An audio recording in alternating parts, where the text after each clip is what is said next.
ओम श्री हरि। एकादशी व्रत कथा में मैं आज आपको चैत्र मास के कृष्ण पक्ष की पाप मोचनी एकादशी महात्म सुना रहा हूँ। त्वमेव माता च पिता त्वमेव, त्वमेव बन्धुश्च सखा त्वमेव, त्वमेव विद्या द्रविणं त्वमेव, त्वमेव सर्वमं देवदेव। चैत्र मास के कृष्ण पक्ष की पाप मोचनी एकादशी का महात्मा। युधिष्ठिर जी ने पूछा, भगवान, फाल्गुन शुक्ल पक्ष की आमल की एकादशी का महात्मा मैंने सुना, अब चैत्र कृष्ण पक्ष की एकादशी का क्या नाम है यह बताने की कृपा कीजिए। भगवान श्री कृष्ण बोले कि हे राजेंद्र, सुनो, मैं इस विषय में एक पाप नाशक उपाख्यान सुनाऊंगा, जिसे चक्रवर्ती नरेश मानधाता के पूछने पर महर्षि लोमेश ने कहा था। मानधाता बोले, भगवान, मैं लोगों के हित की इच्छा से यह सुनना चाहता हूँ कि चैत्र मास के कृष्ण पक्ष में किस नाम की एकादशी होती है, उसकी क्या विधि है तथा उससे किस फल की प्राप्ति होती है। कृपया ये सब बातें बताइए। लोमेश जी ने कहा, नृपश्रेष्ठ, पूर्व काल की बात है। अप्सराओं से सेवित चैत्ररथ नामक वन में, जहाँ गंधर्वों की कन्याएं अपने किंकरों के साथ बाजे बजाती हुई विहार करती है, मंजुघोषा नामक अप्सरा मुनिवर मेघावी को मोहित करने के लिए गई। वे महर्षि उसी वन में रहकर ब्रह्मचर्य का पालन करते थे। मंजुघोषा मुनि के भय से आश्रम से एक कोस दूर ही ठहर गई और सुंदर ढंग से वीणा बजाती हुई मधुर गीत गाने लगी। मुनि श्रेष्ठ मेघावी घूमते हुए उधर जा निकले और उस सुंदरी अप्सराओं को इस प्रकार गान करते देख सेना सहित कामदेव से परास्त होकर बरबस मोह के वशीभूत हो गए।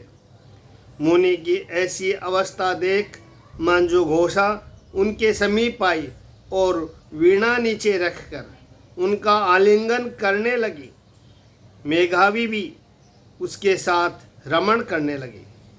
कामवश रमण करते हुए उन्हें रात और दिन का भी भान न रहा। इस प्रकार मुनि जनोचित सदाचार का लोप करके अप्सराओं के साथ रमण करते हुए उन्हें बहुत दिन व्यतीत हो गए। मंजुघोषा देवलोक में जाने को तैयार हुई। जाते समय उसने मुनि श्रेष्ठ मेघावी से कहा, ब्राह्मण, अब मुझे अपने देश जाने की आज्ञा दीजिए। मेघावी बोले, देवी, जब तक सवेरे की संध्या न हो जाए तब तक मेरे ही पास ठहरो। अप्सरा ने कहा, विप्रवर, अब तक न जाने कितनी संध्याएं चली गई, मुझ पर कृपा करके बीते हुए समय का विचार तो कीजिए। लोमेश जी कहते हैं, राजन, अप्सरा की बात सुनकर मेघावी के नेत्र आश्चर्य से विचकित हो उठे। उस समय उन्होंने बीते हुए समय का हिसाब लगाया तो मालूम हुआ कि उसके साथ रहते 57 वर्ष हो गए। उसे अपनी तपस्या का विनाश करने वाली जानकर मुनि को उस पर बड़ा क्रोध हुआ। उन्होंने श्राप देते हुए कहा, पापिनी, तू पिशाची हो जा।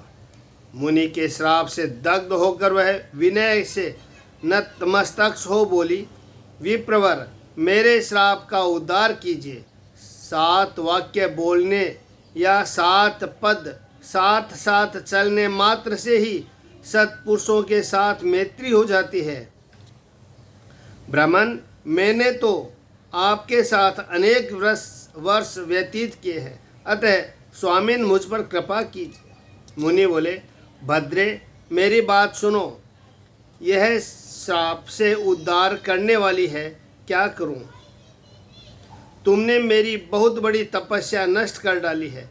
चैत्र कृष्ण पक्ष में जो शुभ एकादशी आती है उसका नाम है पाप मोचनी। वह सब पापों को क्षय करने वाली है। सुंदरी, उसी का व्रत करने पर तुम्हारे पिशाचता दूर होगी।